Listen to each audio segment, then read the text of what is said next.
ओम सर्वधर्मस्थापकस्तं सर्वधर्मस्वरूपकः आचार्याणां महाचार्य रामकृष्णाय ते नमः। আজকে আসছে গুরু ভাবের পূর্ব বিকাশ। গুরু ভাবের পূর্ব বিকাশ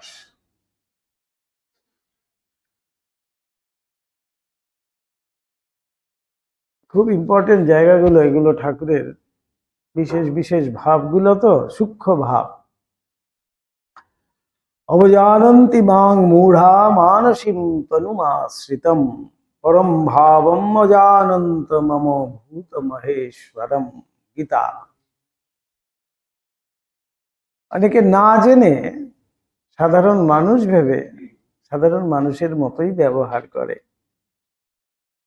কিন্তু আমি যে সেই সর্বভূতাধীশ সর্বভূতাদিবাসম, ঠাকুরের ধ্যান মন্ত্রেই আমাদের আছে সর্বভূতাদিবাসম। যিনি সর্বভূতে বাস করছেন সেই পরমাত্মা স্বরূপ, সেই ব্রহ্মস্বরূপ, তাকেই আমি ধ্যান করছি। বিমল পরমহংসম রামকৃষ্ণম ভজামহ।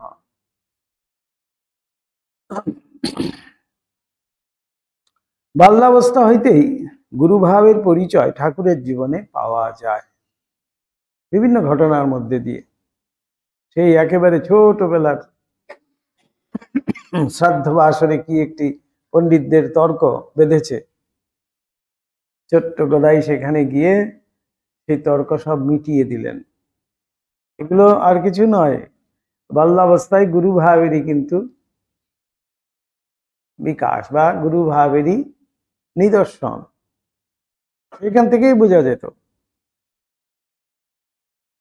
ঠাকুরের ভিতরে গুরুভাবের প্রকাশ বাল্যাবধি দেখিতে পাওয়া যায়। তবে যৌবনে নির্বিকল্প সমাধি লাভের পর ওই ভাবের যে পূর্ণ বিকাশ তাহাও স্বীকার করিতে হয়। সত্যিকারের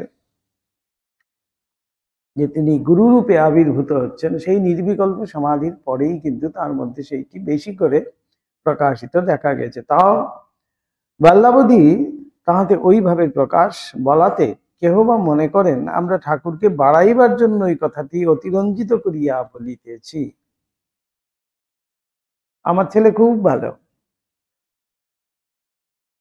বলে না মায়েরা, যতই বকাটে হোক, যত দুষ্টু হোক, মায়ের কাছে কিন্তু ছেলে কোনোদিন খারাপ হয়। মা বলে না, আমার ছেলেটি এত লক্ষ্মী ছেলে,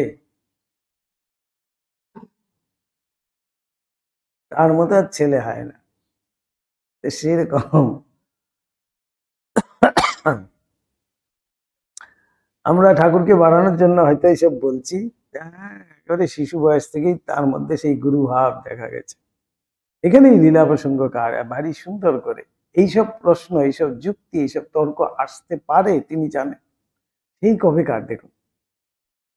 তাই এখনো আমরা সেই যুক্তির দ্বারাই কিন্তু আমাদের মুখ বন্ধ করছে, বলছে না শুধু বলছি নয়, এই এই ঘটনা এখন পাঠক ভাবিয়া দেখুন, এই পরের দিকে আসবেন।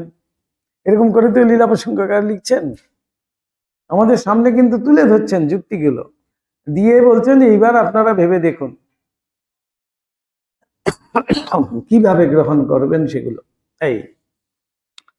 তাই যথার্থ নিরপেক্ষ ভাবে যদি কেহ ঠাকুরের জীবন আলোচনা করেন, তাহলে দেখিতে পাইবেন ওই দোষে কখনোই তাহাকে লিপ্ত হইতে হবে না। এ অদ্ভুত অলৌকিক জীবনের ঘটনাবলী যিনি যতদূর পারেন বিচার করিয়া দেখুন না কেন, দেখিবেন বিচার শক্তি পরিশেষে হার মানিয়া স্তম্ভিত ও মুগ্ধ হইয়া রহিয়া আছে। আমাদের মনও বড় কম সন্দিগ্ধ ছিল না। লীলা প্রসঙ্গকার লিখছেন, ঠাকুরের সঙ্গ করেছেন, রাত দিন ঠাকুরকে দেখছেন, তারপরেও বলছেন আমাদের মনেও কিন্তু সন্দেহ কম ছিল না। আমাদের ভিতরের অনেকেই ঠাকুরকে যেভাবে যাচাইয়া বাজাইয়া লইয়া আছেন, ঐরূপ করিতে এখনকার কাহারও মনোবুদ্ধিতে উঠিবেই না বলিয়া আমাদের বোধ হয়। কারণ তো সাহসই হবে না। কেন হবে না? নিজে যে খাঁটি নয়, আমি নিজেই খাঁটি নয়, আর আমি পরীক্ষা করতে চলেছি। আমি তো সেখানেই প্রথমেই তো ভেঙে চুরমার হয়ে যাব যেই দাঁড়াতে যাব। সেই জন্য আমরা কিন্তু এখন আর সেই সাহস করি না। নাহলে আমরা কি গিয়ে সোজা আমাদের গুরুকে জিজ্ঞেস করি যে আপনি কি ভগবান দেখেছেন, আপনি কি ঈশ্বর দেখেছেন? আমার মধ্যে সেই ভাবটা নেই, সেই পবিত্রতা নেই, সেই শুদ্ধতা নেই, সেই দৃঢ়তা নেই। স্বামীজি ছিল বলেই তিনি গিয়ে ঠাকুরকে সোজাসুজি প্রথম দিনই সেই প্রশ্ন করেছেন।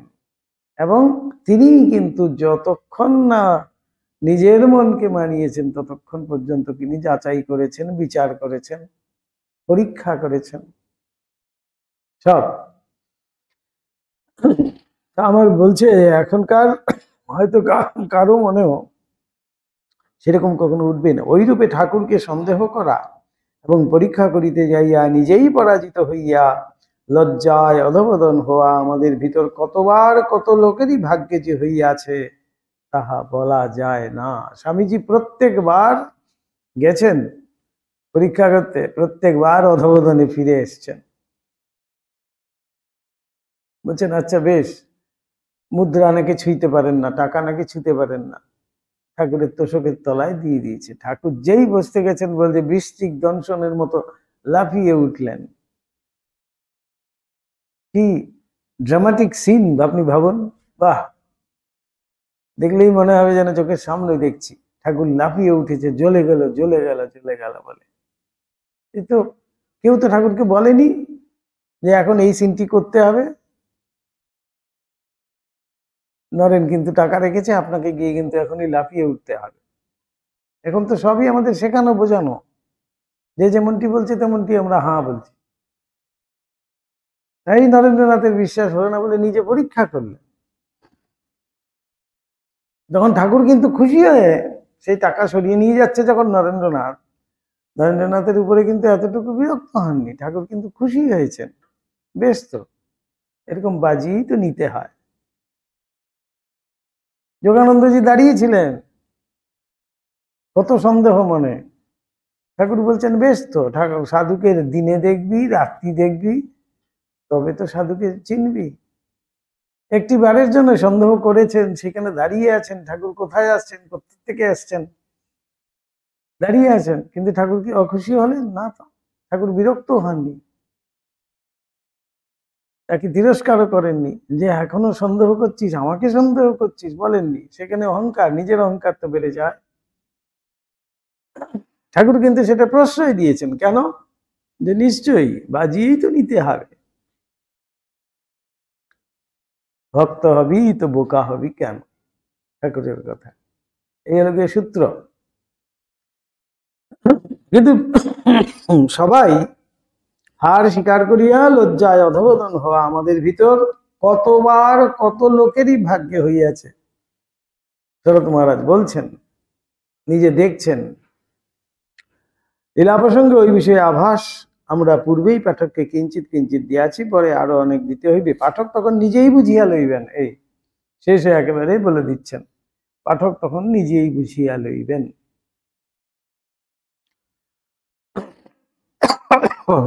এইবার আসছে সেই লাউ কুমড়োর ফল। আগে ফল তারপর ফুল, যেমন লাউ কুমড়ার। নাহলে আমরা সাধারণত জানি প্রথমে ফুল, ফুল পরিপুষ্ট হলে ফলে পরিণত হয়। আমরা যে কোনো গাছেই বলি হ্যাঁ হ্যাঁ হ্যাঁ প্রচুর আমের বোল এসছে, আমের ফুল এসছে, তার মানে এবার প্রচুর আম হবে। কিন্তু কুমড়ো গাছে আমরা কিন্তু ফল দেখি প্রথমে। লাউতেও কিন্তু প্রথমে দেখা যায় একটা লাউ প্রথমেই আসছে, তারপরে ফুলটা। এটার এই উপমা দিচ্ছেন লীলা প্রসঙ্গকার। কেন? অবতার পুরুষ যারা, তারা পূর্ণ হয়েই আসেন, তাদের মধ্যে কোনো অপূর্ণতা নেই। তাই তারা সিদ্ধ হয়েই আসছেন। পরে তাদের সাধন ভজন। অর্থাৎ ফুল হয়ে তারপরে ফল হবে তা নয়, আগে ফল হয়ে গেছে, তারা সিদ্ধই আছেন, তাদের আর সাধন করার প্রয়োজন নেই। তবুও আমাদের কাছে দেখানোর জন্য তিনি এইসব লীলা রূপে সেই সব প্রদর্শন করছেন। এই হলো গিয়ে ফুল। ঠাকুর এই কথাটি নিত্যমুক্ত ঈশ্বর কোটিতে জীবন প্রসঙ্গে সর্বদাই ব্যবহার করিতেন। অর্থ, ঐরূপ পুরুষেরা জগতে আসিয়া কোনো বিষয়ে সিদ্ধ হইবার জন্য যাহা কিছু সাধন করেন, তাহা কেবল ইতর সাধারণকে বুঝাইয়া দিবার জন্য যে ওই বিষয়ে ঐরূপ ফললাভ করিতে হইলে এইরূপ চেষ্টা তাহাদের করিতে হইবে। তাদের সাধন ভজন মানেই হলো গিয়ে আমাদেরকে দেখানোর জন্য, আমাদের পথ প্রদর্শক রূপে। কারণ ঐরূপ পুরুষদিগের জীবন আলোচনা করিলে দেখিতে পাওয়া যায় যে জ্ঞান লাভের জন্য তাহারা এতটা চেষ্টা জীবনে দেখান, সেই জ্ঞান আজীবন থাকিলে সকল কার্য যেরূপ ভাবে করা যায়, ওই সকল পুরুষেরা বাল্যাবধি ঠিক তদ্রূপ ব্যবহারই সর্বত্রই সকল বিষয়ে করিয়া আসিয়াছেন।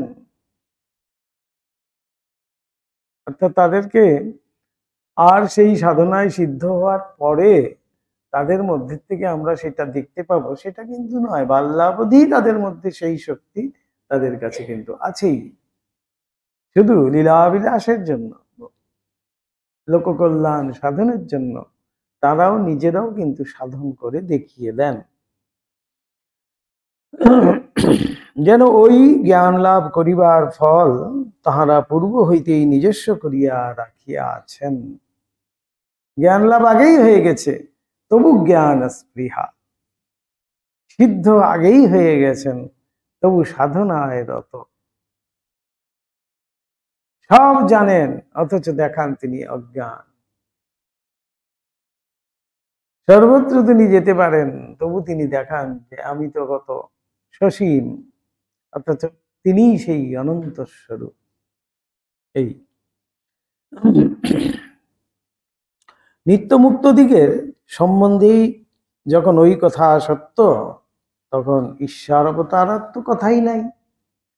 এটি শুধুমাত্র ঠাকুর উপমা দিয়েছেন নিত্য মুক্ত যারা, তাদের আর মুক্তির জন্য সাধন করতে হয় না, তারা মুক্ত হয়েই আছে, তাদের ক্ষেত্রেই কিন্তু এই কথা বলছেন। তাই এখানে লীলাপ্রসঙ্গকার বলছেন যে নিত্য মুক্তদের যদি এরকমই হয়, তাহলে ঈশ্বর অবতার যারা, তাদের কথা তাহলে আর কি বলা যায়, তাকে আর মুখেই তো বলা যাবে না। তারা তো পূর্ণ হয়েই আসেন, তার মধ্যে অপূর্ণতা কিছু নেই। আমাদের জীবনে ওইরূপ জ্ঞানের প্রকাশ আজীবনই দেখিতে পাওয়া যায়। সকল দেশে সকল যুগের ঈশ্বর অবতারদের সম্বন্ধে শাস্ত্র একথা সত্য বলিয়া লিপিবদ্ধ করিয়া গিয়াছে। আবার ইহাও দেখা যায় যে ভিন্ন ভিন্ন যুগের ঈশ্বর অবতার দিগের অনেক ব্যবহারের মধ্যে একটা সৌসাদৃশ্য আছে।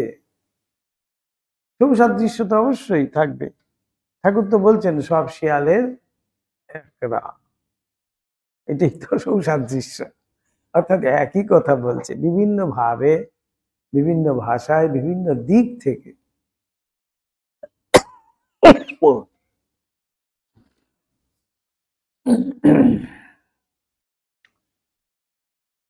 যথা স্পর্শ দ্বারা ধর্মজীবন সঞ্চারের কথা যিশু, শ্রী চৈতন্য ও শ্রীরামকৃষ্ণ সকলের জীবনে এই দেখিতে পাই। স্পর্শ দ্বারা শুধুমাত্র স্পর্শ করে দিচ্ছেন, তার মধ্যেই তার সেই অনুভূতি জাগ্রত হচ্ছে। ঐরূপ আমাদের জন্মগ্রহণকালে বিশেষ বিশেষ ধর্মপরায়ণ ব্যক্তির ওই বিষয় অলৌকিক উপায়ে জ্ঞাত হইবার কথা, বাল্যাবধি আমাদের ভিতর গুরুভাব প্রকাশিত থাকিবার কথা, তাহারা যে মানব সাধারণকে উন্নত করিবার জন্য বিশেষ বিশেষ পথ দেখাইতে কৃপায় অবতীর্ণ, এ বিষয়টি বাল্যাবধি উপলব্ধি করিবার কথা প্রভৃতি অনেক কথাই একরূপ দেখিতে পাওয়া যায়। বিভিন্ন অবতারদের যেমন আমরা দেখতে পাই জীবন আলোচনা করলে, অতএব ঠাকুরের জীবনে বাল্যাবধি গুরুভাব প্রভৃতির প্রকাশ থাকার কথা শুনিয়া আশ্চর্য হওয়ার কিছুই নাই। যিনি পূর্ণ ব্রহ্ম নারায়ণ, সেই গদাধর, সেই যোগীদের শিব মন্দির থেকে আলো এসছিল, তার দ্বারা গদাধরের জন্ম। এমন যে দিব্য বালক, তার মধ্যে কি আর অজ্ঞান বলে কিছু থাকবে? প্রথম থেকেই গুরু ভাব ভরা, তিনিই তো সবার গুরু হবেন। তুমি প্রভু জগৎ গুরু আছে না গানে, তুমি রামকৃষ্ণ রাম, তুমি রামকৃষ্ণ। তাই তিনি তো জগতের গুরু হয়ে আসছেন, কিন্তু বাল্যাবধি তাদের মধ্যে কিন্তু সেইটি দেখা যায়, কিন্তু এতটা যেন প্রকাশিত হয় না তখন। কোনো কোনো ক্ষেত্রে ছোট ছোট জায়গায় হয়তো তার মধ্যে এক একটা দুটো প্রকাশ পাওয়া যায়। সেই ভিক্ষা মাতা, ধনী কামারিনীকে ভিক্ষা মাতা করবেন তিনি, ওইটুকুন উপনয়নকালে কত আর বয়স তার, অত বড় দাদাও কিন্তু তার কথা মানতে বাধ্য হলেন। এই ছোট্ট থেকেই একটু একটু হলেও তার মধ্যে সেই রয়েছে। এগুলো জিদের কথা নয়, যে জেদ দেখিয়ে তিনি এটা নিয়েছেন, তা কিন্তু নয়। তার কথা কেউ ফেলতে পারছে না, তিনি যে এমনটি বলছেন তেমনটি যেন শুনতে হবে। এটি গুরুভাবের লক্ষণ। ছোট্ট ছোট্ট অনেকগুলো ঘটনাই এর মধ্যে আসবে।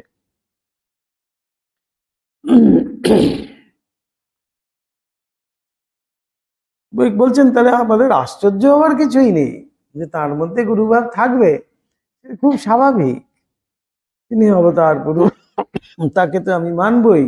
তিনি যে জগৎ গুরু, তাকে তো গুরু বলে মানতেই হবে। এটা আর আমাদের আশ্চর্যের কি আছে?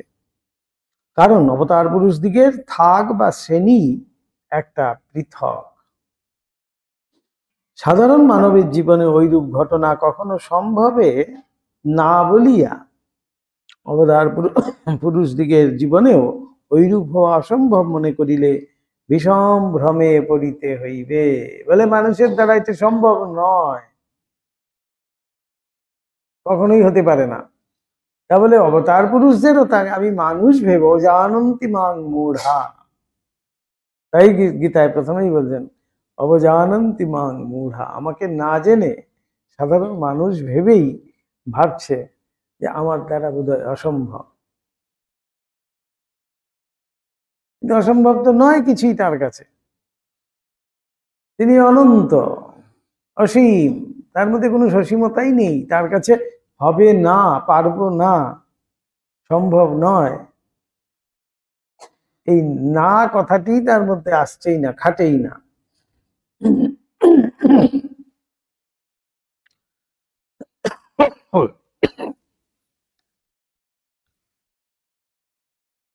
ঠাকুরের জীবনে গুরুভাবের প্রথম জ্বলন্ত নিদর্শন দেখিতে পাই তাহার জন্মভূমি কামার পুকুরে। তাহার তখন উপনয়ন হইয়া গিয়াছে।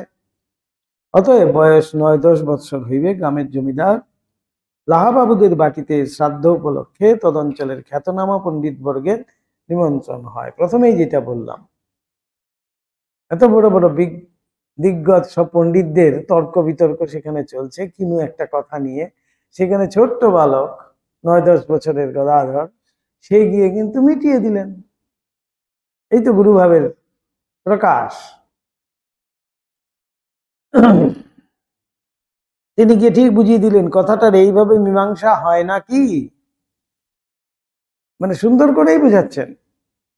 গিয়ে বলেননি যে আপনারা চুপ করুন, আমি যা বলছি এটা শুনুন, না, তিনি সেখানেও একটা অ্যাপ্লিকেশন দিলেন যেন, যে এইভাবে কি চিন্তা করলে হয় না। অনেকে আছে না যে সম্বোধন করে কথা বলে না, দেখবেন আমি, এই আপনি, তুমি, তুই কিছুই বলছে না। এখন কি না গেলেই নয়, আবার কবে আসা হবে, আছে না, এরকম করে বলে যে কিছুই বলতে হচ্ছে না, থার্ড পার্সনে কথা বলছে। তো সেখানেই ঠাকুরও যেন ঠিক সেইভাবেই তার বক্তব্য যেটা সেইভাবে তিনি পেশ করছেন, যে হ্যাঁ আমি বলছি তাই তোমাদের মানতে হবে তা কিন্তু নয়, কিন্তু এমন ভাবে পেশ করছেন সেটাকেই সবাই মানবে। এই হলো কি গুরুভাবের প্রকাশ। সভায় পল্লীর অনেক বালকই কৌতূহলাকৃষ্ট হইয়া আসিয়াছিল এবং নানারূপ অঙ্গভঙ্গি করিয়া পণ্ডিত দিগের উচ্চরবে বাগযুদ্ধটার বিন্দুমাত্র অর্থবোধ না হওয়ায় কেহ বা উহাকে একটা রঙ্গরসের মধ্যে ভাবিয়া হাসিতেছিল, কেহ বা বিরক্ত হইয়া পণ্ডিত দিগের অঙ্গভঙ্গির অনুকরণ করিয়া স্বর্গ করিতেছিল, আবার কেহ বা একেবারে অন্যমনা হইয়া আপনাদের ক্রীড়াতেই মন দিয়াছিল অন্য বালকেরা। কিন্তু গদাধর একমাত্র বালক বয়সেও কি কথা হচ্ছে, কি নিয়ে তর্ক হচ্ছে, পুরোটা কিন্তু শুনলেন, অন্য বালকদের মতো নয়।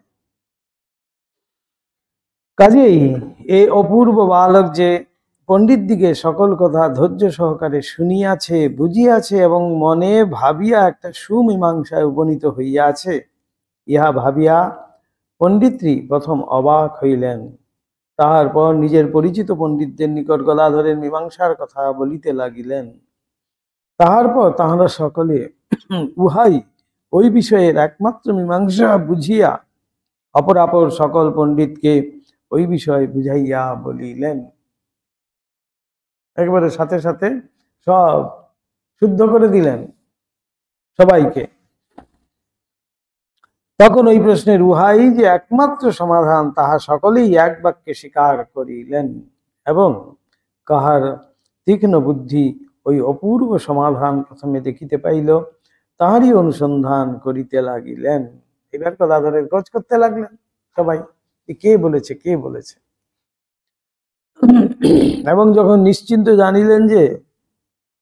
জানিতে পারিলেন উহা বালক গদাধরই করিয়াছে, তখন কেহ বা স্তম্ভিত প্রায় হইয়া বালককে দৈব শক্তি সম্পন্ন ভাবিয়া তাহার দিকে চাহিয়া রহিলেন, আবার কেহ বা আনন্দ পূরিত হইয়া বালককে করে তুলিয়া আশীর্বাদ করিতে লাগিলেন। কথাটির আর একটু আলোচনা আবশ্যক। খ্রিস্টান ধর্ম প্রবর্তক ভগবত অবতার ঈশার জীবনেও ঠিক এইরূপ একটি ঘটনা বাইবেলে লিপিবদ্ধ আছে। তার বয়ক্রম তখন 12 বৎস। তাহার দরিদ্র ধর্মপরায়ণ পিতামাতা ইউসুফ ও মেরি সে বৎসর তাহাকে লইয়া অন্যান্য যাত্রীদের সহিত পদব্রজে নিজেদের বাসভূমি গালিলি প্রদেশস্থ নাজারেত নামক গণ্ডগ্রাম হইতে জেরুজালেমের তীর্থের সুবিখ্যাত মন্দিরে দেবদর্শন, পূজা, বলি ইত্যাদি দিবার জন্য যাত্রা করিয়াছেন। ইহুদিদিগের এই তীর্থ হিন্দুদিগের তীর্থ সকলের ন্যায় ছিল। এখানে সুবর্ণ কৌটায় ইয়াভে দেবতার আবির্ভাব ভক্ত সাধক প্রত্যক্ষ করিয়া আপনাকে কৃতার্থ জ্ঞান করিত এবং উহার সম্মুখে একটি বেদির উপর ধূপ ধুনা জ্বালাইয়া পত্র, পুষ্প, ফল, মূল, অমেষ, পায়রা প্রভৃতি পশু পক্ষাদি বলি দিয়া উক্ত দেবতার পূজা করিত। হিন্দুদিগের কামাখ্যাপীঠ ও বিন্দুবাসিনী প্রভৃতি তীর্থে অদ্যাপি পায়রা প্রভৃতি পক্ষী বলি দেওয়া এখনো প্রচলিত। ইউসুফ ও মেরি শাস্ত্রানুসারে দর্শন, পূজা, বলি ও হোমাদি ক্রিয়া সম্পন্ন করিয়া সঙ্গীদিগের সহিত নিজ গ্রামাভিমুখে ফিরিলেন। সে সময় নানা দিক দেশ হইতে জেরুজালেমের দর্শনে আগত যাত্রীদের অবস্থা অনেকটা রেল হইবার পূর্বে পদব্রজে পুরী প্রভৃতি তীর্থ দর্শনে অগ্রসর যাত্রীদের মতোই ছিল। সেই মধ্যে মধ্যে বৃক্ষ, কূপ, তারাগাদি শোভিত একই প্রকার দীর্ঘপথ, সেই মধ্যে মধ্যে বিশ্রাম স্থান, চটি বা সরাই, ধর্মশালার অভাব ছিল না শোনা যায়। সেই তীর্থযাত্রী সহচর পান্ডা সেই চাল, ডাল, আটা প্রভৃতি নিতান্ত আবশ্যকীয় খাদ্যদ্রব্যাদি প্রাপ্তি স্থান, মুদির দোকান, সেই ধুলা, সেই ধর্মভাব বিস্ময়কারী নিদ্রা আলস্যের বৈরী যাত্রীদিগের পরম বন্ধু মশকুল। বলে যাত্রীদিগের কি সুন্দর ভাষা দিয়ে লিখছেন দেখুন মহারাজ। পরম বন্ধু মশকুল সেই বিশেষ বিশেষ অঞ্চলে যাত্রীবর্গের দস্যু তস্কর আদি হইতে পরস্পরের সাহায্য লাভ করিতে পারিবে বলিয়া দলবদ্ধ হইয়া গমন এবং পরিশেষে সেই যাত্রীদিগের একান্ত ঈশ্বর নির্ভরতা ও ভগবত ভক্তি যেমন আমাদের তীর্থযাত্রায় যেমন হয়, ঠিক তেমনিও যেন তাদেরও, ইহুদিদেরও এরকমই তীর্থযাত্রাই হতো। ঈশার পিতামাতা আপন দলের সহিত প্রত্যাবর্তনের সময় ঈশাকে নিকটে দেখিতে না পাইয়া ভাবিলেন বোধ হয় অপর কোনো যাত্রী বালকের সহিত দলের পশ্চাতে আসিতেছে। কিন্তু অনেক দূর চলিয়া আসিয়াও যখন ঈশাকে দেখিতে পাইলেন না, তখন বিশেষ ভাবিত হইয়া তন্ন তন্ন করিয়া দলমধ্যে অন্বেষণ করিতে লাগিলেন। ঈশা তাহাদের সঙ্গে নাই। কাজেই ব্যাকুল হইয়া পুনরায় জেরুজালেম অভিমুখে ফিরিলেন। সেখানে নানা স্থানে অনুসন্ধান করিয়া কোথাও বালকের তত্ত্ব পাইলেন না। পরিশেষে মন্দির মধ্যে অনুসন্ধান করিয়া দেখিলেন বালক ঈশা শাস্ত্রজ্ঞ সাধক কুলের ভিতর বসিয়া শাস্ত্র বিচার করিতেছে।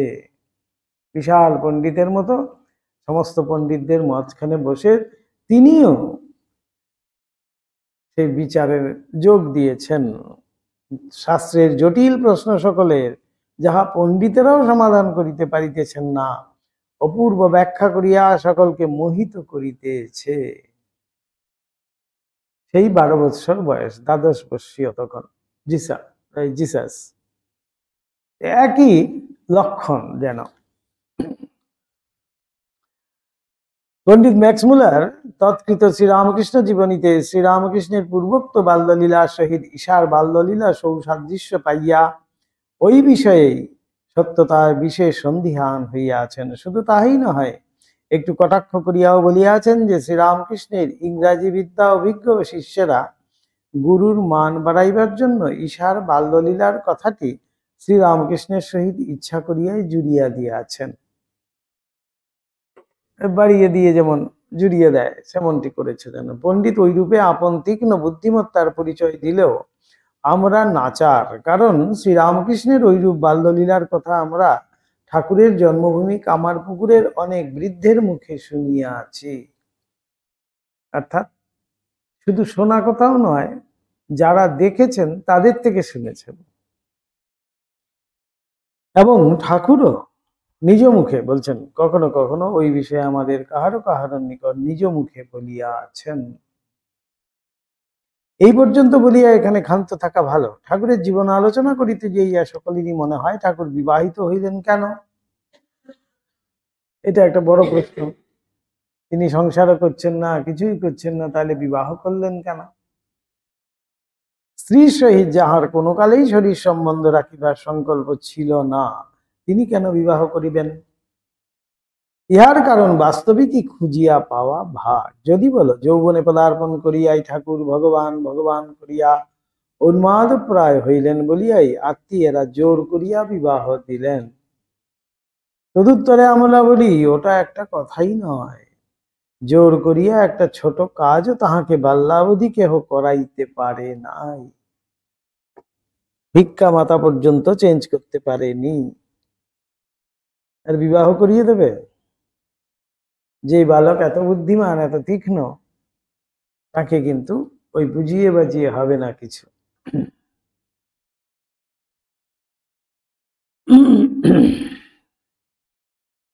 যখন যাহা করিবেন মনে করিয়াছেন, তাহা কোনো না কোনো উপায়ে নিশ্চিত সাধিত করিয়াছেন। উপনয়নকালে ধনী নাম্নী জনৈকা, আগেই বললাম, কামার জাতিয়া কন্যাকে ভিক্ষামাতা করাতেই দেখো না। কামারপুকুরে কলিকাতার ন্যায় সমাজ বন্ধন শিথিল ছিল না। যাহার যাহা ইচ্ছা তাহাই করিবে। ঠাকুরের পিতামাতাও কম স্বধর্মনিষ্ঠ ছিলেন না। বংশগত প্রথাও ছিল কোনো না কোনো ব্রাহ্মণ কন্যাকে ভিক্ষামাতা রূপে নির্দিষ্ট করা, এবং বালক গদাধরের অভিভাবক দিকের সকলেই বালকের কামার কন্যার নিকট হইতে প্রথম ভিক্ষা গ্রহণের বিরোধী ছিলেন। হয় না তো, আজও তো হয় না সেটা, আজও কিন্তু করতে দেবে না। অব্রাহ্মণকে ভিক্ষামাতা করা যাবে না। প্রধান যে ভিক্ষামাতা, এখন অনেকে পাড়া প্রতিবেশী তাদেরকে তার না করতে পারে না। আমরা একটু ভিক্ষা দেবো, ছেলের ইয়ে হচ্ছে, ছেলের মতোই তো দেখছে, বলছে বেশ বেশ দেওয়া যাবে। কিন্তু প্রধান ভিক্ষামাতা একজন ব্রাহ্মণ কাউকে রাখবে, তিনি প্রথম দেবেন এবং প্রধান তিনি। ওইটা দিয়েই এই ভিক্ষা সম্পন্ন করা হলো, তারপরে সবাই দিতেই পারে। সন্ন্যাসীকে একমাত্র সবাই দিতে পারবে, সন্ন্যাসীকে কিন্তু জাতি বর্ণ ধর্ম নির্বিশেষে যে কেউ সেই ভিক্ষা প্রদান করতে পারে। অত্যন্ত শুভ সেটি মাধুকরী, সেটা নিয়ে গিয়ে ঠাকুরকে দেওয়া হয়, প্রেসিডেন্ট মহারাজ গুরু তাকে দেওয়া হয়, তারপরে যেটি থাকবে সেটি আমাদের আহার্য হবে সেই দিনের জন্য। এইভাবেই কিন্তু ভিক্ষার ব্যবহার আমাদের এখানে হয়। কোথাও এতটুকু ভিক্ষান্ন কিন্তু নষ্ট করা হয় না। অনেকে ঢুলে পড়ছেন তো।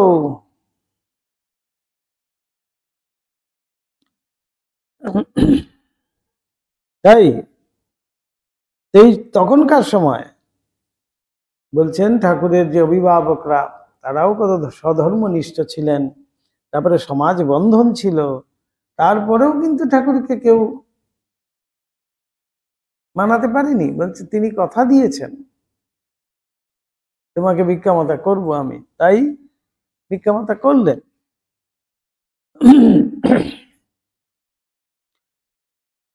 তথাপি কেবলমাত্র গদাধরের নির্বন্ধে ধনীর ভিক্ষামাতা হওয়া সাব্যস্ত হইল, ইহা একটি কম আশ্চর্যের বিষয় নহে। এইরূপে সকল ঘটনায় যখন দেখিতে পাই ঠাকুরের ইচ্ছা ও কথাই সকল বিষয় অপর সকলের বিপরীত ভাব ও ইচ্ছাকে চিরকাল ফিরাইয়া দিয়াছে, তখন কেমন করিয়া বলি তাঁর জীবনের অত বড় ঘটনাটা আত্মীয় দিকের ইচ্ছা ও অনুরোধের জেরে হইয়াছে? মোটেই নয়। তাই তো নিজেই বললেন, যাও গে, রামচন্দ্রের কন্যা কুটো বাঁধা হয়ে আছে। নিজেই তো, কেউ তো খুঁজে বের করতে পারলো না কন্যা।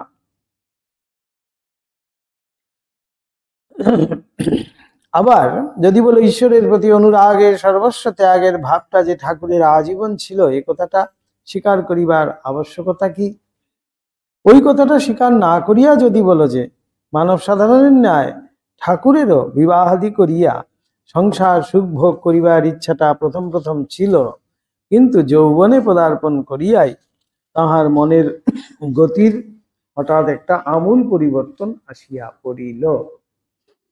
সংসার বৈরাগ্য ঈশ্বর অনুরাগের একটা প্রবল ঝটিকা তাহার প্রাণে বহিয়া তাহাকে এমন আত্মহারা করিয়া ফেলিল যে তাহার পূর্বেকার বাসনা সমূহ একেবারে চিরকালের মতো কোথায় উড়াইয়া দিল। তাই এইসব আমাদের যুক্তি আসতে পারে, তাই তুলছেন আর কি।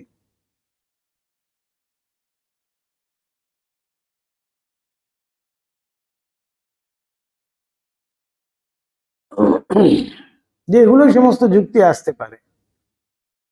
হ্যাঁ, তিনি তো অনেক প্ল্যান প্রোগ্রাম করেই তো বিয়ে টিয়ে করেছিলেন, তারপরে ভগবানের নামে এসে গেছে, তাই জন্য বেরিয়ে চলে গেছে, আমরা বলতেই পারি।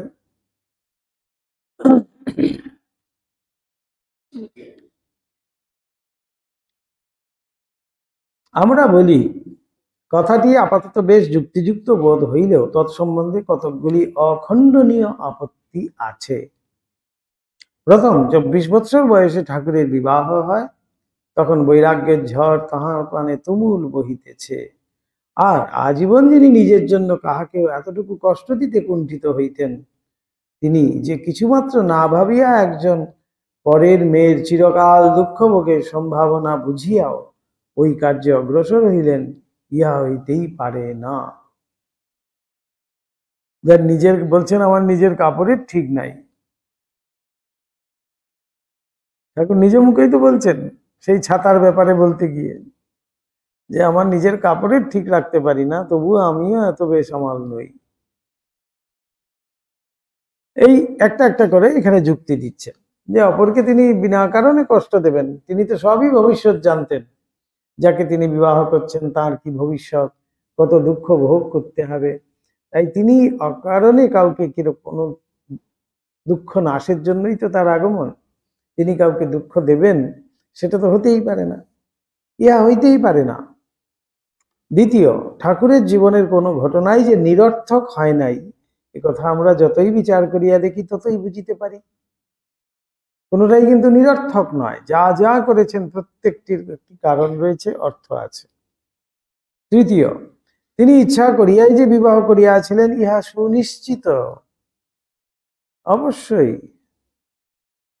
কারণ বিবাহের পাত্রী অনুসন্ধান কালে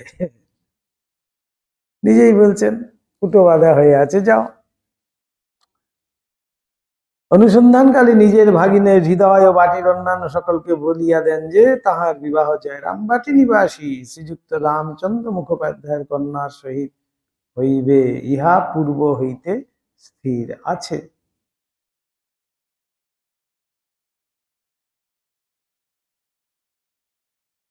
কথাটি শুনিয়া পাঠক অবাক হইবে অথবা অবিশ্বাস করিয়া বলিবে কেবলই অদ্ভুত কথার অবতারণা।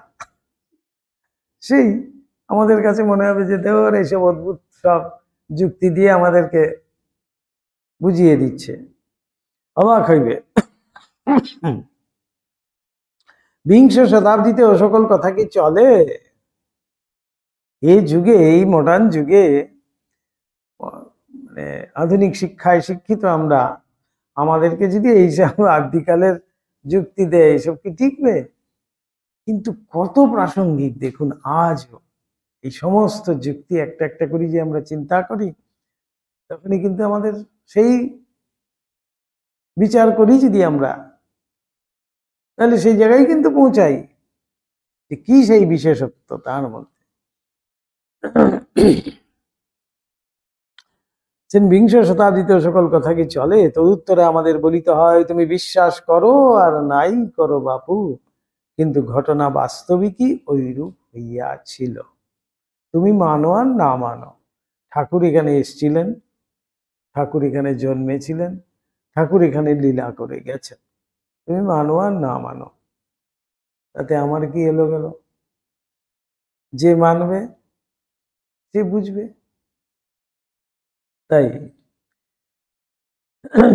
তাই বলছেন তুমি বিশ্বাস করো আর নাই করো বাপু, কিন্তু ঘটনা বাস্তবিকই ওইরূপ হইয়াছিল। এখনো অনেকে বাঁচিয়া আছেন যাহারা ওই বিষয়ে সাক্ষ্য দিবেন। যখন শরৎ মহারাজ এই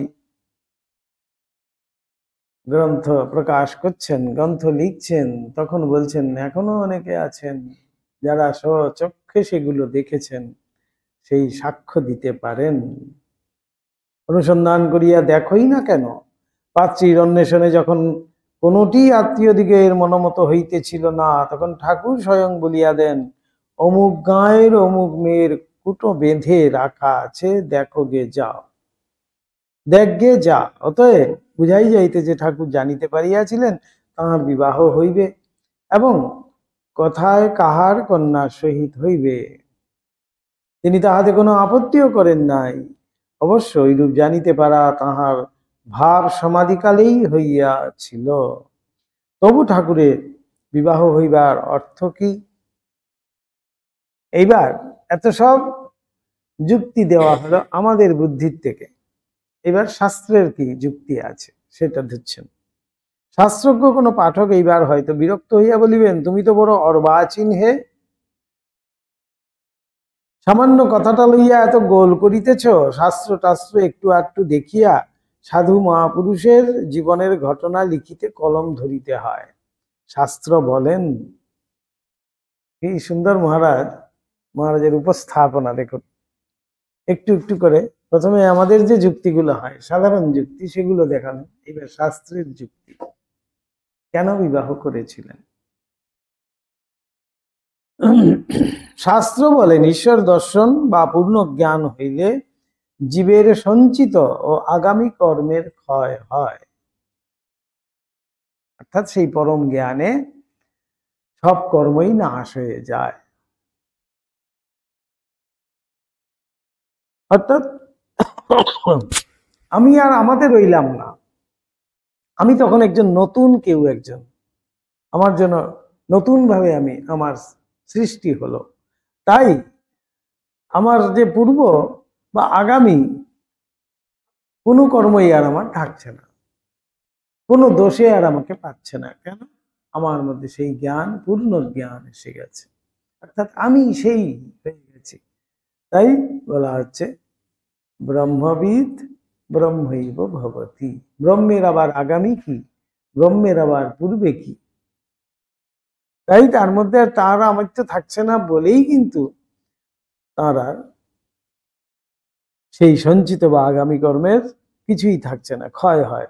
কিন্তু প্রারব্ধ কর্মে ভোগ জীবকে জ্ঞান লাভ হইলেও এই দেহেই করিতে হয়। প্রারব্ধ অর্থাৎ সঞ্চিত কর্ম এবং আগামী কর্ম সেগুলো নাই হোক, কিন্তু তারও যে পূর্বে পূর্বে আগে কর্মের দ্বারা সেই প্রারব্ধ আমার জমা হয়েছে, সেই প্রারব্ধের থেকে কিন্তু মুক্তি নাই। বলছেন যতই জ্ঞান হোক, যেই দেহ ধারণ করেছে সেই দেহতেই কিন্তু সেই প্রারব্ধ ভোগ হবে।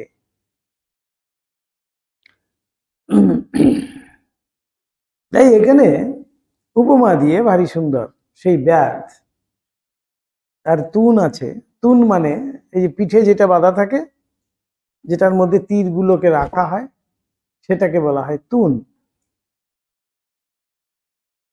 তার হাতে তীর ধনুক আছে, একটা তীর ছুঁড়ে দিয়েছে, আরেকটা তীর ছুড়বে বলে তাক করেছে, আর কিছু তীর তার এই তুনেতে আছে।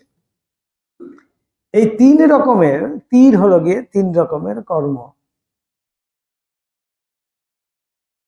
যেটা ছেড়ে দিয়েছে তীর, সেটাকে আর কিন্তু ফেরাতে পারে না, সেটা হলো তার প্রারব্ধ। যেটা তাক করেছে সেটা হলো তার এই বর্তমানে, এটার উপরে তার কিন্তু হাত রয়েছে, ইচ্ছা করলে সে নাও ছুটতে পারে।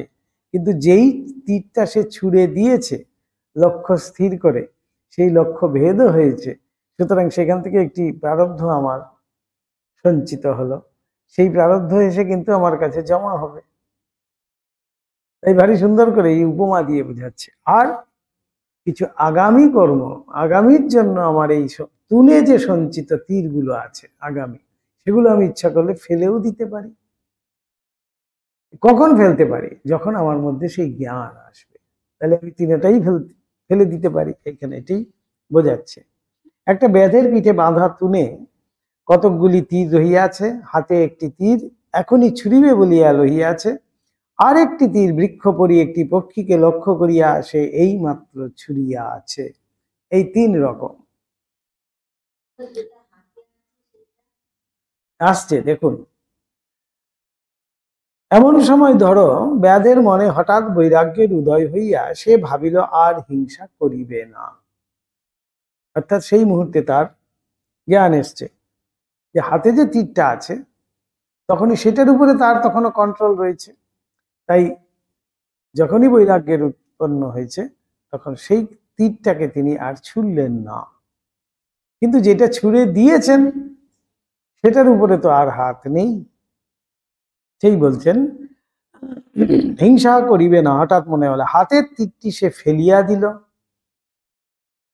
পিঠের তীরগুলিও ওই রূপে ত্যাগ করিল।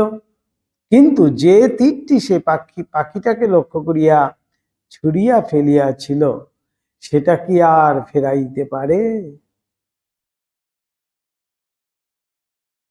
এখন তো আমরা লাথি মেরেও বলে দিই সরি। সরিতে কি আর লাথিটা ফিরবে?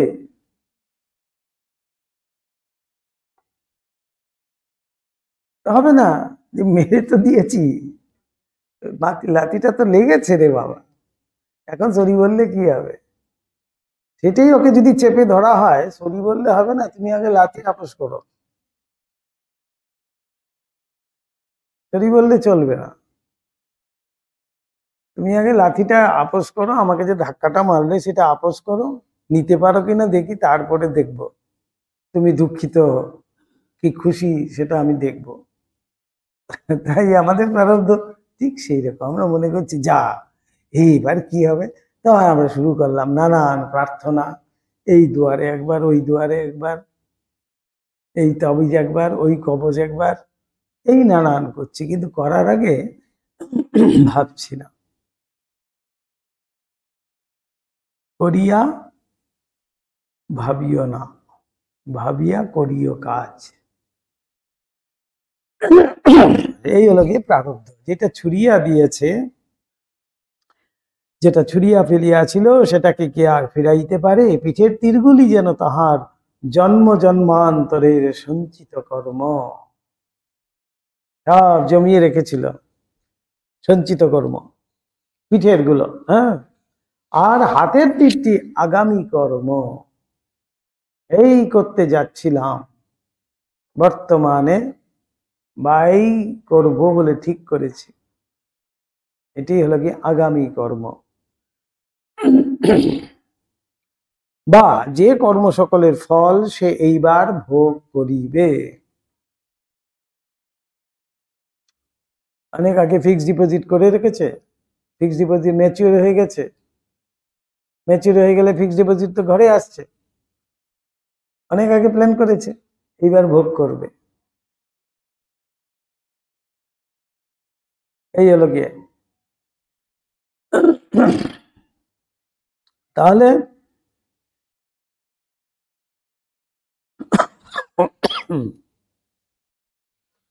অর্থাৎ আমরা যখনই ফিক্সড ডিপোজিট রাখি সেই আগামী দিনের কথা ভেবেই তো রাখছি, আমার ভবিষ্যৎ ভেবেই তো সেই ফিক্সড ডিপোজিট করা হচ্ছে, তাই তো? তাহলে আমি যখনই ফিক্সড ডিপোজিট করেছি আমার একটা প্ল্যান ছিল যে আজকের থেকে 20 বছর পরে এটা ম্যাচিওর হবে, আমার এই হবে, ঘরের পিলার গুলো ভেঙে যাবে, আমি আবার পিলার গুলো লাগাবো। ঘরে কি ছাদ দেওয়া হয়নি, টিন আছে, এইবার 20 বছর পরে আমি ছাদ দিয়ে দেবো। সেই আগামী কর্মই কিন্তু এবার তাহলে এই কর্ম ভোগ করবে, ভোগের সময় হয়েছে। ওই উভয় কর্মগুলি জ্ঞান লাভে নাশ হয়। যখনই জ্ঞান হবে আমার কার বাড়ি, কিসের বাড়ি, কার টাকা, তখনই ঠিক ঠিক মনে হবে টাকা মাটি, মাটি টাকা। না হলে ততক্ষণ মনে হবে না, ততক্ষণ উল্টো মনে হবে টাকাই মাটি, মাটি টাকা। আর যখনই জ্ঞান হবে তখনই মনে হবে টাকা মাটি, মাটি টাকা। তাহলে আমি আর আমার কি রইল, আগামী অনেক হয়তো ভেবে রেখেছিলাম ঠিকই, আর কিছু করব না, তাই হাতের তীরটি ফেলে দিল।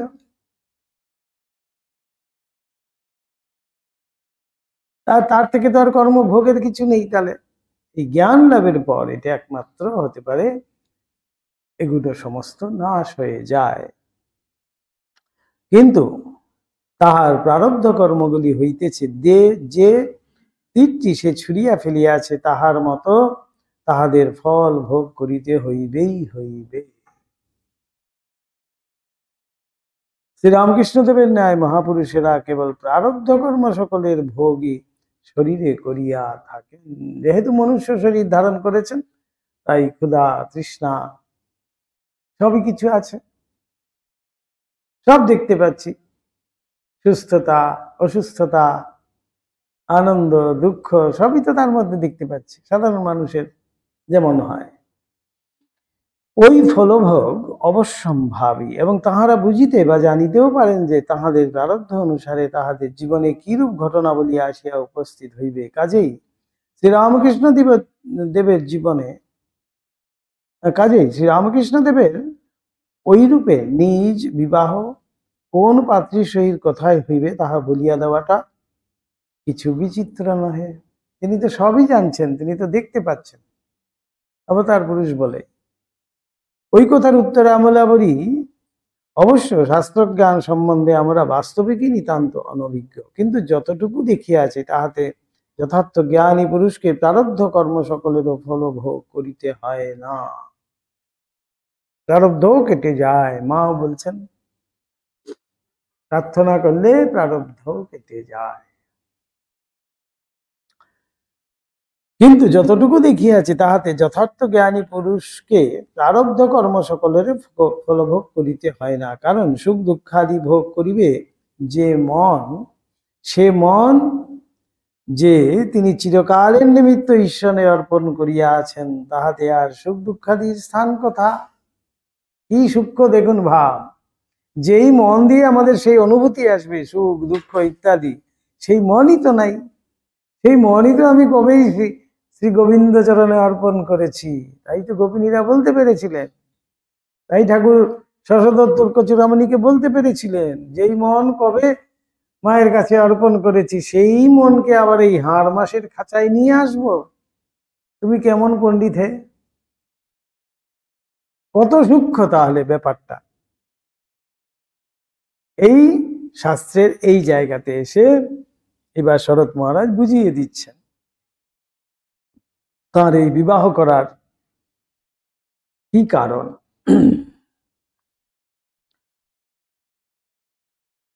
সেই মনই তো নাই, বলছেন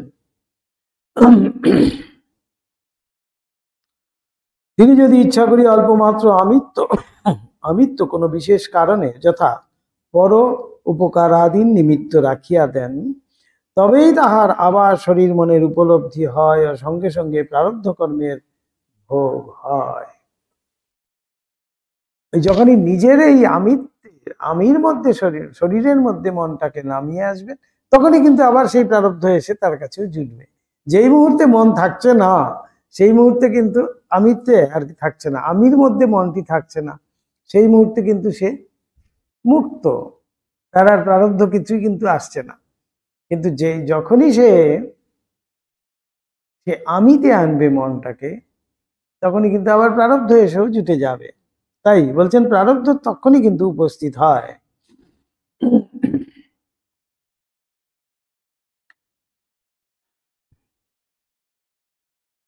অতএব যথার্থ জ্ঞানী পুরুষ ইচ্ছা হইলে প্রারব্ধ ভোগ বা ত্যাগ করিতে পারেন।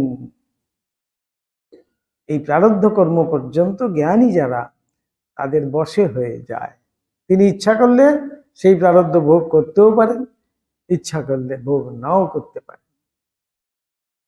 তাই বলা হচ্ছে পূর্ণ জ্ঞানে সেই সব ভয় সব চলে যায়।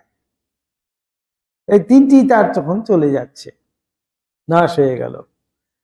প্রারব্ধ কর্ম, সঞ্চিত কর্ম, আগামী কর্ম সবই তার নাশ হয়ে গেল।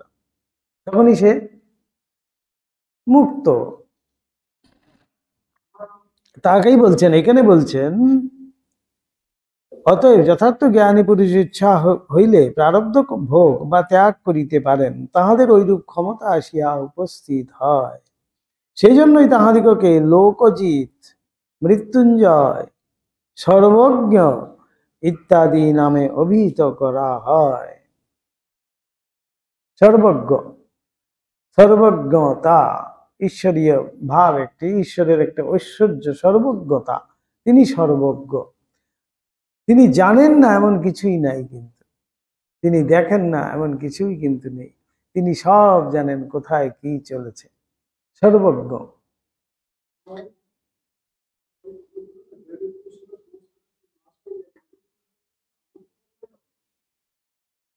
পরম জ্ঞান যেটাকে বোঝাচ্ছে, সেই জ্ঞান লাভেই সব চলে গেল। আরেক কথা, শ্রীরামকৃষ্ণদেবের নিজের অনুভব যদি বিশ্বাস করিতে হয়, তাহা হইলে তাহাকে আর জ্ঞানী পুরুষ বলা চলে না। ওই শ্রেণীর মধ্যেই তাহাকে আর স্থান দিতে পারা যায় না। কেননা তাহাকে বারবার বলিতে শুনিয়াছি যে রাম যে কৃষ্ণ, সেই ইদানিং রাম কৃষ্ণ। অর্থাৎ যিনি পূর্বে রামরূপে এবং কৃষ্ণরূপে অবতীর্ণ হইয়াছিলেন, তিনি বর্তমান যুগে শ্রীরামকৃষ্ণ শরীরে বর্তমান থাকিয়া পূর্ব লীলার বিস্তার করিতেছেন। এই হলো তাঁর কৃপা। নিজ মুখে সেটি বলেছেন তিনিও। কথাটি বিশ্বাস করিলে তাহাকে নিত্য শুদ্ধ বুদ্ধ মুক্ত স্বভাব ঈশ্বর অবতার বলিয়াই স্বীকার করিতে হয়। আর ঐরূপ করিলে তাহাকে প্রারব্ধাদি কোনো কর্মেরই বশীভূত আর বলা চলে না। অতএব ঠাকুরের বিবাহ সম্বন্ধে অন্য প্রকার মীমাংসাই আমরা যুক্তিযুক্ত মনে করি এবং তাহাই এখানে বলিব। আবার একটা যুক্তি দিচ্ছেন। বিবাহের কথা আমাদের নিকট উত্থাপন করিয়া ঠাকুর অনেক সময় রঙ্গরস করিতেন, উহাও বড় মধুর। দক্ষিণেশ্বরে ঠাকুর একদিন মধ্যাহ্নে ভোজন করিতে বসিয়া আছেন, নিকটে শ্রীযুক্ত বলরাম বসু অন্যান্য কয়েকটি ভক্ত বসিয়া তাহার সহিত নানা কথা কহিতেছেন। সেদিন শ্রী শ্রী মাতা ঠাকুরানী কামারপুকুরে যাত্রা করিয়াছেন কয়েক মাসের জন্য, কারণ ঠাকুরের ভ্রাতুষ্পুত্র রামলালের বিবাহ। এবার ঠাকুরের কেমন রঙ্গরসিকতা করছেন দেখুন। ঠাকুর বলরাম বাবুকে লক্ষ্য করি, আচ্ছা আবার বিয়ে কেন হলো বলতে কি? স্ত্রী আবার কিসের জন্য হলো? পরনের কাপনের ঠিক নাই, আবার স্ত্রী কেন? বলরাম ঈষৎ হাসিয়া চুপ করিয়া আছেন। ঠাকুর, ও বুঝেছি, থাল হইতে একটু ব্যঞ্জন তুলিয়া ও বলরামকে দেখাইয়া, এই এর জন্য হয়েছে, এই রান্না করে দেবে বলে ব্যঞ্জন মানে হাতে তরকারি টরকারি কিছু রান্না করা হয়েছে, তো একটু হাতে করে তুলে ঠাকুর দেখাচ্ছে, ও বুঝেছি এর জন্য হয়েছে, রান্না করে খাওয়াবে বলে। নইলে কে আর এমন করে রেঁধে দিত বলো? বলরাম বাবু প্রভৃতি ভক্তগণের হাস্য। হ্যাঁ গো, কে আর এমন করে খাওয়াটা দেখতো? ওরা সব আজ চলে গেল, ভক্তেরা কে চলিয়া গেল বুঝিতে না পারায় রামলালের খুড়ি গো, রামলালের বিয়ে হবে, তাই সব কামার পুকুরে গেল। ঠাকুর এবার খুব আসলে দুঃখে আছে, সব চলে গেল, এই মা যে নেই, এখন খাবেন কি করে? দাঁড়িয়ে দাঁড়িয়ে দেখলো, কিছুই মনে হলো না, সত্যি বলছি, যেন কে তো কে গেল, কিন্তু তারপর কে রেঁধে দেবে বলে ভাবনা হলো। প্রথমে পাত্তাই দিলেন না, দাঁড়িয়ে দাঁড়িয়ে বিদায় দিলেন। তারপরে যে রুমে এসে ফিরেছেন, ঘরে এসে, তখন ভাবছেন এইবার আমার খাবার জোগাড় করতে গিয়ে যে যার চিন্তা আর কি। ঠাকুরও চিন্তা করছেন, দেখুন।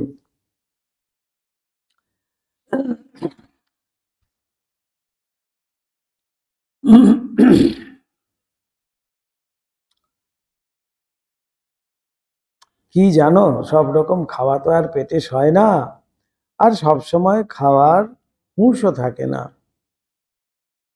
ও বোঝে কিরকম খাওয়া সয়, এটা ওটা করে দেয়, তাই মনে হলো কি করে দেবে, মানে সবার কাছে আবার লজ্জাও পেয়ে গেছেন ঠাকুর, যেরকম করে বলছি আবার এইসব বুঝিয়ে বলছেন আর কি। দক্ষিণেশ্বরে এটা পরের দিনই আসতে হবে নাকি না?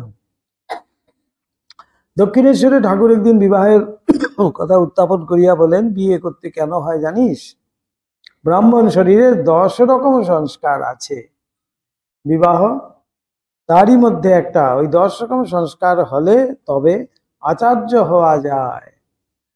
তাকে যে আচার্যা নাম মহাচার্যা বলবো, সে একটা কিছু বাদ দিয়ে দেবে তাহলে হবে না, তিনি সেটাও যেন পূর্ণ করলেন, সেখানেও বুঝিয়ে দিচ্ছেন ঠাকুর। আবার কখনো কখনো বলিতেন যে পরমংশ হয়, পূর্ণ জ্ঞানী হয়, সে হাড়ি মেথরের অবস্থা দেখে রাজা মহারাজা সম্রাটের অবস্থা পর্যন্ত সব ভুগে দেখে এসেছে, নইলে ঠিক ঠিক বৈরাগ্য আসবে কেন? যেটা দেখেনি, ভোগ করেনি, মন সেইটি দেখতে চাইবে ও চঞ্চল হবে, বুঝলে? ঘুঁটিটা সব ঘর ঘুরে তবে চিকে ওঠে, খেলার সময় দেখনি সেই রকম। সাধারণ গুরুদিগের বিবাহ করিবার ঐরূপ কারণ ঠাকুর নির্দেশ করিলেও ঠাকুরের নিজের বিবাহের বিশেষ কারণ যাহা আমরা বুঝিতে পারিয়াছি তাহাই এখন বলিব। যেটা লীলা প্রসঙ্গকার এবার বলছেন, আমরা যেটা বুঝেছি এবার সেটা এখানে তুলে ধরছি।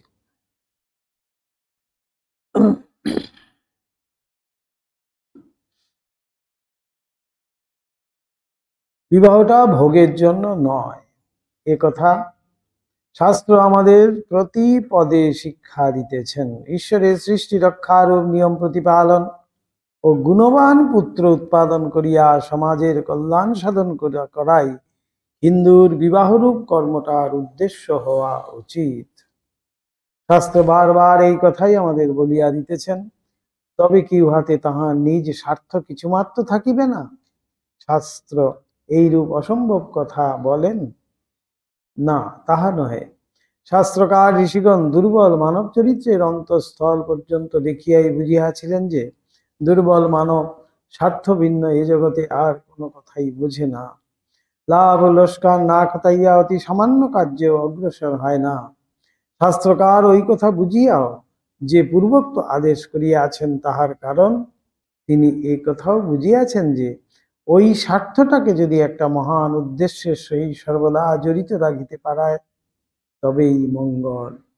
কি বুদ্ধিমান আমাদের সেই মনীষীরা, শাস্ত্রকারগণ, যে মানুষ তো স্বার্থ ছাড়া কিছু বুঝবে না।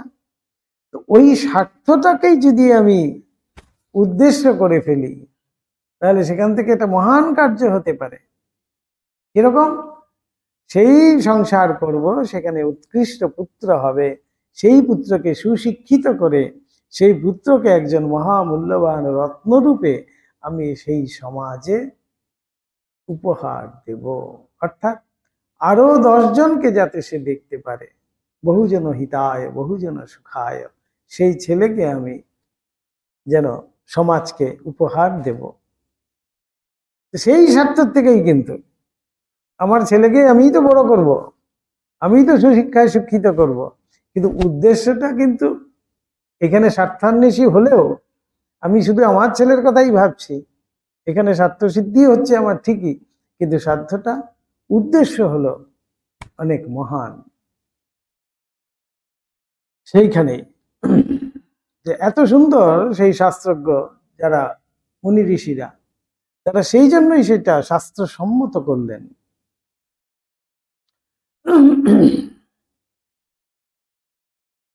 নতুবা মানবকে পুনঃ পুনঃ জন্ম মৃত্যুর বন্ধনে পড়িয়া অশেষ দুঃখ ভোগ করিতে হইবে। নিজের নিত্যমুক্ত আত্মস্বরূপ ভুলিয়াই মানব ইন্দ্রিয় দ্বার দিয়া বাহ্য জগতের রূপ প্রসাদী ভোগের নিমিত্ত ছুটিতেছে, আর মনে করিতেছে ওই সকল বড়ই মধুর, বড়ই মনোরম। কিন্তু জগতের প্রত্যেক সুখটাই যে দুঃখের সঙ্গে চির সংযুক্ত, সুখটা ভোগ করিতে গেলেই যে সঙ্গে সঙ্গে দুঃখটাও লইতে হইবে, একথা কয়টা লোক ধরিতে বা বুঝিতে পারে? শ্রীযুত বিবেকানন্দ স্বামীজি বলিতেন, দুঃখের মুকুট মাথায় পরে সুখে এসে মানুষের কাছে দাঁড়ায়। সেই মুকুটটা দুঃখের মুকুট। দুঃখের মুকুট মাথায় পরে সুখে এসে, সুখ এসে মানুষের কাছে দাঁড়ায়। মানুষ তখন সুখকে লইয়াই ব্যস্ত, তাহার মাথায় যে দুঃখের মুকুট, উহাকে আপনার বলিয়া গ্রহণ করিলে পরিণামে যে দুঃখটাকেও লইতে হইবে, একথা তখন সে আর ভাবিবার অবসর পায় না। আমরা শুধু সুখ চাই, শুধু সুখটা যদি পেয়ে যাই তাহলেই খুব ভালো। সংসারে যখন ঢুকেছি, খালি সুখ পেলে যাবে না, সুখের সাথে সাথে একেবারে বলছেন চির সংযুক্ত দুঃখ। প্রত্যেকটা সুখের সাথে চির সংযুক্ত, সব সব সময়ের জন্য একেবারে সংযুক্ত হয়ে আছে একটা দুঃখ। পজিটিভ আর নেগেটিভ না হলে লাইট জ্বলবে না। শুধু পজিটিভে কি আর লাইট জ্বলবে? সাথে নেগেটিভ আনতেই হবে, তারপরে গিয়ে লাইটটা জ্বলবে, তখনই আলোর প্রকাশ পাবো। এই সুখ দুঃখ না আসলে, সুখের সাথে দুঃখ আসবেই আসবে। তাই বলছেন যে মাথায় দুঃখের মুকুট, সেটা আর কেউ দেখছে না, সে সুখকে নিয়েই ব্যস্ত। কিছুদিন পরেই যে দুঃখটা আসছে সেটা আর কেউ ভাবছে না।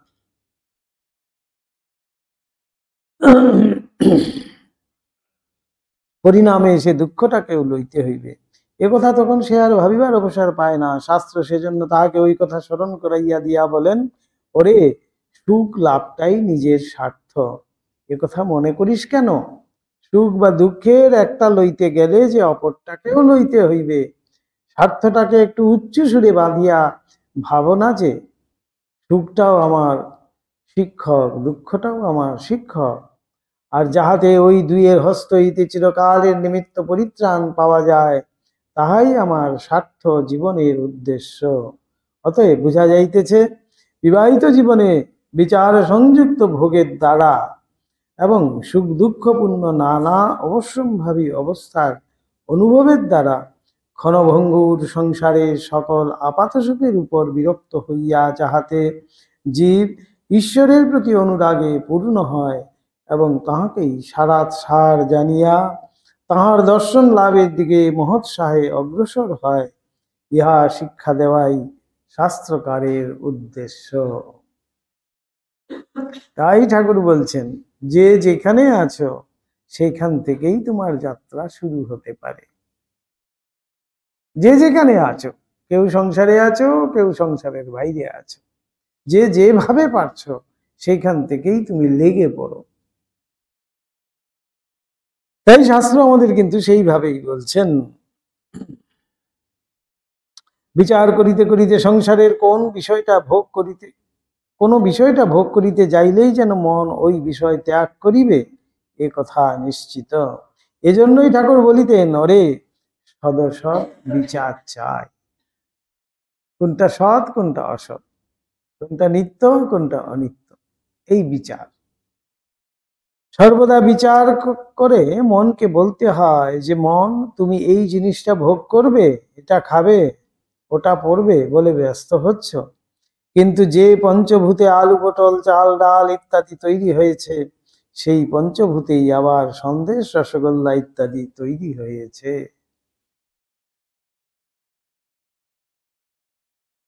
যে পঞ্চভূতের হাড় মাংস রক্ত মজ্জায় নারী সুন্দর শরীর হয়েছে, তাহাতেই আবার তোমার সকল মানুষের ও গরু ছাগল ভেড়া ইত্যাদি প্রাণীরও শরীর হয়েছে।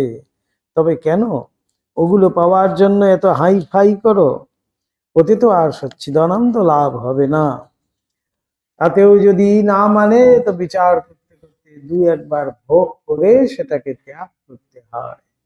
যেমন ধরো, রসগোল্লা খাবে বলে মন ভারী ধরেছে, কিছুতেই আর বাগ মানছে না, যত বিচার করছো সব যেন ভেসে যাচ্ছে, তখন কতকগুলো রসগোল্লা এনে এগাল ওগাল করে চিবিয়ে খেতে খেতে মনকে বলবি, মন, এরই নাম রসগোল্লা।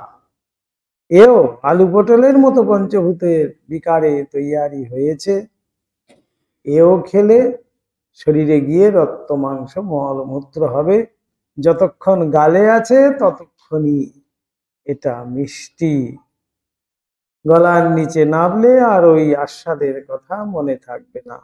আবার বেশি খাও তো অসুখ হবে, ডায়াবেটিস হয়ে যাবে মিষ্টি বেশি খেলে। এর জন্য এত লালায়িত হও? ছি ছি, এই খেলে আর খেতে চেয়েও না। সন্ন্যাসী ভক্তদিগকে লক্ষ্য করিয়া সামান্য সামান্য বিষয়গুলো এই রকম করে বিচার বুদ্ধি নিয়ে ভোগ করে ত্যাগ করা চলে, কিন্তু বড় বড় গুলোতে ওরকম করা চলে না। ভোগ করতে গেলেই বন্ধনে পড়ে যেতে হয়। সেজন্য বড় বড় বাসনাগুলোকে বিচার করে তাতে দোষ দেখে মন থেকে তাড়াতে হয়। তাই ঠাকুর বলছেন, ছোট ছোট বাসনাগুলো যখনই আসবে সাথে সাথে সেরে নিতে। রসগোল্লা খাওয়ার ইচ্ছা হয়েছে, খেয়ে নাও। পান খেতে ইচ্ছা হয়েছে, খেয়ে নাও। ছোট ছোট বাসনাগুলোকে ওইভাবে শেষ করে দিলে আমার কি হবে, তখন বাসনা অনেকটা কমে যায়। আর বড় বড় বাসনার সময় বলছে বিচার, খুব করে বিচার করতে হবে। বিচার করে তারপরে বলছেন মন থেকে সেগুলো তাড়াতে হয়। বেশ।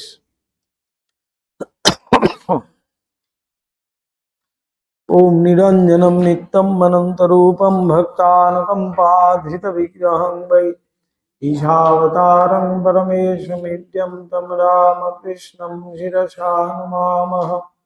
ओम शांति शांति शांति। हरि ओम तत्सत्।